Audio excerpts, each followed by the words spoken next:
መስል እኔን ምሰሉ።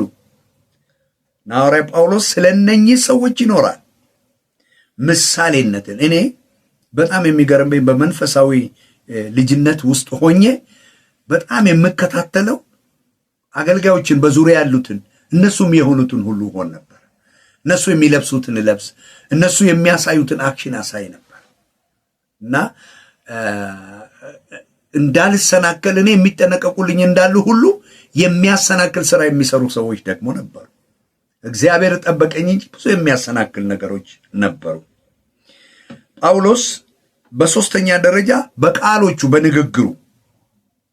በንግግሩ በጣም ይጠነቀቅ ነበር። ምንድነው የዚህ ሁሉ ዓላማ ብለን ስንል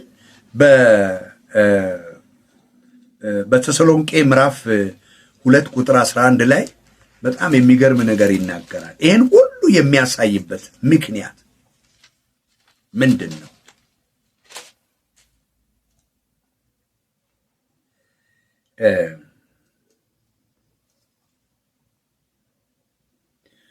ከቁጥር 9 ጀምሮ ወንድሞች ሆይ ድካማችንና ጥረታችን ትዝ ይላችኋልና ከእናንተ በአንዱስ እንኳን እንዳንከብድ ሌሊትና ቀን እየሰራን የእግዚአብሔርን ወንጌል ለእናንተ ሰበክን ይልና በእናንተ በምታምኑ ዘንድ በእንዴት ያለ ቅድስናና ጽድቅ አሜን ነቀፋ በሌለበት ኑሮ እንደሄድን እናንተና እግዚአብሔር ምስክሮች ናችሁ። ወደ መንግስቱ ወደ ክብሩም ለጠራችሁ ለእግዚአብሔር እንደሚገባ ትመላለሱ ዘንድ ይህን ሁሉ የማደርገው ይህን ሁሉ ጥንቃቄ በኑሬ ሁሉ በእናንተ ፊት የማደርገው አንዱና ትልቁ ወደ መንግስቱ ወደ ክብሩም ለጠራችሁ ለእግዚአብሔር እንደሚገባ ትመላለሱ ዘንድ እየመከርንና እየመሰከርንላችሁም አባት ለልጆቹ እንደሚሆን ለእያንዳንዳችሁ እንደሆንን ታውቃላችሁ። በጣም የሚገርም ነው። ሐዋርያ ጳውሎስ በቃሎቹ በኑሮ በሁሉም ይጠነቀቅ ነበረ ለነኚህ። በሌላ አቅጣጫ ስንመለከት አንድ አማኝ በዚህ በልጅነት በዚህ በግልገል ዕድሜ ላይ ሲሆን ወደሚቀጥለው ለማደግ ባለበት ስቴጅ ላይ ሐዋርያው ጳውሎስ እንዴት አድርጎ እንደገና ለነኚህ ደግሞ በትጋት እንደሚያስተምርም ይናገራል። በጣም የሚገርም ነገር ነው። በጣም በጥንቃቄ ነው የሚኖርላቸው። ጥሩ እረኛ ነው። ስለዚህ በዚህ በኢንፋንት ላይፍ ላይ ያሉ ክርስቲያኖች እነኚህ ግልገል የሆኑ በእግዚአብሔር ፊት ጥሩ አባት፣ ጥሩ አመጋገብ፣ ጥሩ እድገት ካገኙ ወደሚቀጥለው ህይወት ሁለተኛው ጴጥሮስ የተቀበለው በዚህ በዮሐንስ ወንጌል ምዕራፍ 21 ላይ በጣም የሚገርም ነው። እነኚህ ግልገሎች አሰማራ ካለ በኋላ አሁንም ትወደኛለህ አለ። አዎ እወድሃለሁ አለ። ሁለተኛ ጊዜ ስለጠየቀው እንደውም ተገርሟል። ጠቦቶችን አለ። በጣም የሚገርም ነው። ከግልገልነት ሲወጡ ወደ ጠቦትነት ሲደርሱ ምን ማለት ነው? ጠቦት ብዙ ልምምድ ውስጥ ያልገባ ነውር የሌለበት እንደሆነ የእግዚአብሔር ቃል ይናገራል። ነገር ግን ለመስዋዕት ለእርድ የሚፈለግ ቨሪ ኢምፖርታንት በጣም ተፈላጊ ኤጅ፣ ይህ ማለት ከበጎች መካከል የሚፈለግ ሰውነቱ የሞላ አቅም የሚሰማው ሙላት የሚሰማው አንድ ክርስቲያን በሕፃንነት ወራት እንደ ልጅ ለማደግ ሲጣጣር ወደ እድገት ሲመጣ አዲስ ይሆንበታል። በሕይወቱ ትልልቅ ነገር ያያል። መንፈሳዊ ነገሩ ይገለጣል። ይሄ አሁን የጠቦትነት ዕድሜ መንፈሳዊ ጠቦትነት ወይም ብቃት የሚመስል መንፈስ ቅዱስን ተሞልተን የእግዚአብሔር ጸጋ በእኛ ተገልጦ የቃሉን መገለጥ ገብቶን ልዩ ጸጋ በውስጣችን ሲገለጥ ያን ጊዜ እችላለሁ፣ አደርጋለሁ። በቃ ውስጣችን በኃይል ነው የሚሮጠው። አይታችሁ ከሆነ በዚህ በጠቦትነት ወራት ላይ ያሉት በጎች ይፈለጋሉ፣ ይሮጣሉ፣ በጣም ለጠባቂም ለእረኛም ያስቸግራሉ። አንዳንድ ጊዜ በእግዚአብሔር ቤት ውስጥ ይሄ ጸጋን የተሞሉ የእግዚአብሔር ነገር ውስጣቸው የተገለጠ አባቶችን የመስማት አቅማቸው በጣም ይወርዳል። ዘራፍ ይላሉ። ምድር አትበቃቸውም። እንደው በቃ እኔ በሰበኩኝ፣ እኔ በጸለይኩ፣ እኔ በዘመርኩ፣ እኔ በቃ ኃይል ነው የሚሰማቸው። የተለየ ነገር መንፈሳዊ ነገራቸው ስለሚገለጥ፣ ዳሩ ግን ጥበቃ ይፈልጋሉ። በግልገልነት ወራት ላይ መሸከም ነው።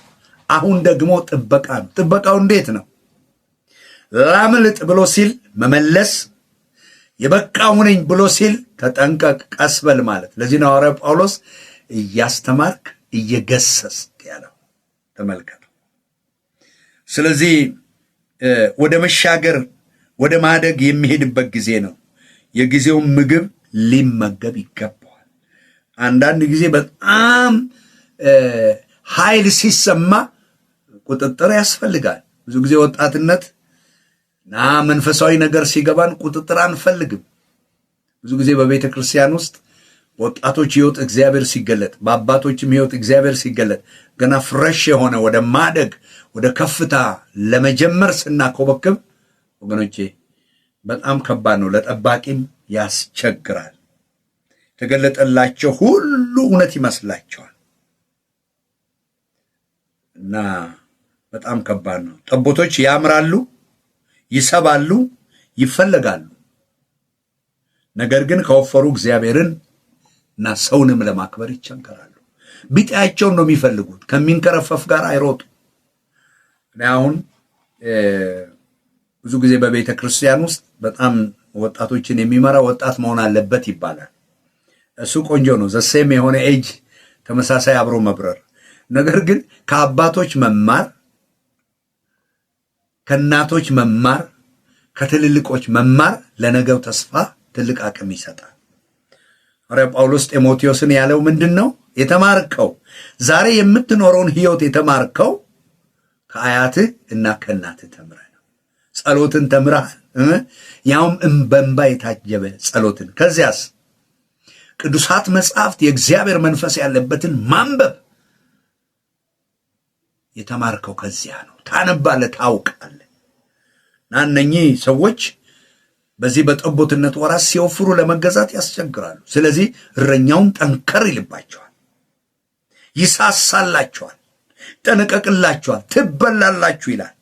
መንፈሳዊ ነገር ሲገለጥ የትኛውም ነገር በቃ እኛን የሚቆጣጠረን አይመስልንም።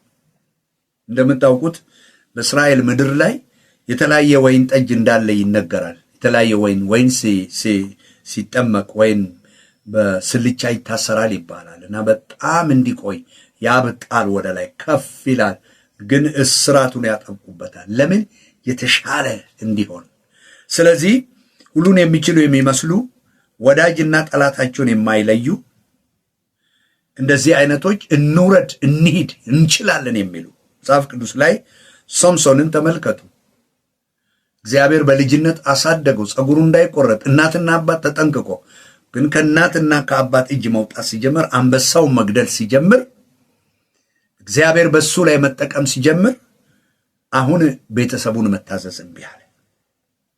ለቤተሰቡ ሳይናገር ወደ ምንድን ነው ወደ ደሊላ ወዳለችበት ሰፈር ወደ ተምና ወረደ ይላል።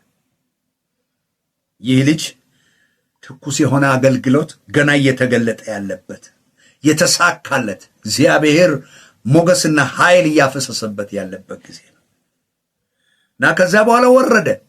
ደሊላን አገኛት፣ ወደዳት፣ ቁጥጥር የሌለው ሕይወት ውስጥ ገባ። ስለዚህ መካሪ ሃይ የሚል የሌለበት ከእናትና ከአባት ተደብቆ እዛ ጭኑ ላይ አስተኛችው፣ ነዘነዘችው ይላል እና የጠየቀችው ትልቁ ነገር የዚህ ኃይል መገለጥ፣ የዚህ የቅባት መገለጥ ምስጢሩ የት ጋር ነው አለችው። ላለመናገር ሞከረ። ወኖቼ ታስሮ ተይዞ መፈራገጥ ምን ያደርጋል? ስለዚህ መንፈሳዊ ጠቦትነት ወይም እድገት ሙላት በውስጣችን ሲመጣ እግዚአብሔር ጸጋን ወገኖች ያን ነገር ልንገራችሁ፣ በልሳን መናገር፣ በስብከት ስኬት ውስጥ መግባት፣ አጋንንትን ማዘዝ፣ እግዚአብሔር በእኛ ጸጋን መግለጽ ሲጀምር የበቃንን ብሎ ራስን ዝቅ አለማድረግ፣ በትህትና አለማደግ ለሚቀጥለው እድገት መንገድ ይከለክላል። ለዚህ ነው ጴጥሮስን እነኚህን ጠቦቶችን ምን አድርግ አለው? ጠቦቶችን ምን አድርግ? ምዕራፍ 21 ቁጥር 15 ላይ ጌታ ይመስገን ጠቦቶችን ጠብቅ አለው። ጠብቅ። ጥበቃ ይፈልጋሉ፣ ጥንቃቄ ይፈልጋሉ። ዋው! በቤተ ክርስቲያን ስንቶች ውስጣቸው ተሞልቶ የጠቦትነት ሕይወት ላይ ደርሰው ጸጋ በሕይወታቸው ተገልጦ ለትውልድ ሁሉ ይጠቅማሉ፣ ፍሬ ያፈራሉ ተብሎ ሲጠበቁ ስንቶቹን ጠላት በልቷቸዋል። ስንቶች መሄድ የማይገባቸውን መንገድ ሄደው ከሄዱ በኋላ ዞር ብሎ ሲመለከቱ ባልሄድኩ ኖሮ የሚሉት ይሄን ዕቃ ባልሰበርኩ ኖሮ፣ በዚህ መንገድ እምቢ ብዬ በጉልበት ባልሄድኩ ኖሮ፣ በተገዛው ኖሮ የሚሉ ስንቶች አሉ። ዛሬም በየስፍራው ወገኖቼ እግዚአብሔር የማይከብርበት ነገሮች እየተደረገ ያለው በዚያ ወራት የመገዛት ብዙ ጊዜ መንፈሳዊ መገለጥ በውስጣቸው ሲገለጥ እና እግዚአብሔርን ክብር ሲያዩ በዚያ በጠቦትነት በአቅም ሲገለጡ ብዙዎች አባቶች ሰድበዋል፣ ቤተክርስቲያንን አንቋሸዋል፣ እንችላለን ብሎ ሄደዋል። ቆይቶ አባቶች ሲሆኑ ግን እነሱ ደግሞ ሰው አጡ። በጣም ከባድ ነው። ስለዚህ ምንድን ያለው? ጠብቅ። ስለዚህ በሕይወታችን ውስጥ ይሄ ከልጅነት ወራት ወጥተን ከግልገልነት ወራት ወጥተን ወደ ጠቦትነት ወደ መወፈር ወደ ማደግ ልብ አድርጉ። እስራኤል ይላል ዘዳግም ምዕራፍ 32 ቁጥር 15 አንገተ ደንዳና ሆነ፣ ወፈረ፣ ጠገበ ይላል። ሲሳካልን መንፈሳዊ ነገር ሲሆንልን ዝቅ ማለት ነው የሚገባል። አለው ከፍ ብያለሁ። ምክንያቱም የሚቀጥል በጌ መሆን አላ ፍሬ የማፍራት ወተት የመስጠት ሌላ የማፍራት ጌታ የተመሰገነ ይሁን። ኦ ሃሌሉያ! እግዚአብሔር በዚህ አይነት ጥንቃቄ ወደዛ እንዲያሻግረን በእውነት እግዚአብሔር ይርዳል። ስለዚህ የልጅነት ሕይወት በእረኝነት በአባት እጅ በእቅፍ ማደግ፣ በእናት እጅ ማደግ፣ በምሳሌነት ማደግ፣ በእንክብካቤ ማደግ ሲሞላንና ሲሆንልን ያ እንክብካቤ እድገት ሲያመጣና ጠቦት ወይም መወፈር መታየት ደረጃ ስንደርስ ደግሞ እረኝነት ስር መሆን። ብዙ ጊዜ በገጠር በእርሻ በሬ ወይፈኖችን ለማሰልጠን እየደረሰ ያለውን ወይፈን አባት ያመጣና የሚጠምደው ከበሬ ጋር ነው። ይገርማችኋል። ቀንበር ውስጥ ከሆነ በኋላ ወደፊት ልሩጥ ሲል በሬው ገጭ ያደርገዋል፣ ይገጨዋል፣ ቀስ በል ይለዋል። ወደ ኋላ ሲል ደግሞ ከኋላ ነካ ያደርገዋል ገበሬው እና ሲሄድ ሲመለስ በኋላ ላይ አንገቱ ላይ በደንብ አድርጎ ምልክት ካወጣ በኋላ ለማረስ ፈቃደኛ ይሆናል። እንዲህ ነው። ለዚህ ነው ጌታ ኤፍሬም አልታዘዝም አላርስም አለ፣ ቀንበር ሰበረ፣ እምቢ አለ፣ ወፈረ። ስለዚህ ወገኖች መንፈሳዊ እድገት ሲጀምረን ገና ፍሬ ማፍራት ላይ አልደረስንም፣ መስጠት አልደረስንምና በጣም ጥንቃቄ ያስፈልጋል። ተሞላሁኝ፣ አደግኩኝ፣ ጨርሻለሁ፣ ዘራፍ ልቀቁኝ አንበል። በመገዛት እንገዛለን። ገና የሚጠብቀን ትልቅ ነገር አለ። እግዚአብሔር ቢፈቅድ የሚቀጥለውን ስለ በጎች ደግሞ እንነጋገራለን። አሁን ስለ ኢንፋንት ላይፍ ጨርሰናል። በጣም ሰፊ ቢሆንም ይበቃናል። ይሄ የግልገልነትን ከዛ በኋላ ቀጥሎ የጠቦትነትን ይሄን የእድገት ደረጃ እንደዚህ መራመድን ቀጥሎ ደግሞ ወደ በግነት እነኚህ የሰከኑ መውለድ የሚችሉ ወተት መስጠት የሚችሉ ብዙ አይነት ነገሮች አሉ። ይህን ደግሞ ኔክስት እናያለን። እግዚአብሔር ያሳድገን። እግዚአብሔር ሰው ፓስተር ተስፋዬ ጋቢሶ የዘመረው አንድ መዝሙር በጣም ደስ ይለኛል። ቁጥር 1 ላይ ዘምሯል፣ ቁጥር 5 ላይ ዘምሯል።